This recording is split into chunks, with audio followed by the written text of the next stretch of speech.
啊，不过老师，你拄则讲这什么桃仔尾是安怎有做桃仔尾啊？哦，这若要讲当然是对嘉义竹罗城开始建城啦。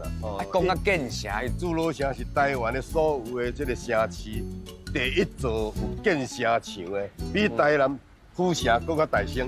啊，伊迄个城墙亲像一粒桃仔的形。哦，你讲迄形哦？啊，这个所在就是迄个桃仔下较尾迄个尖尖迄个所在。哦。啊，所以你若外口迄边去，伊就算过是嘉义城的郊区啊。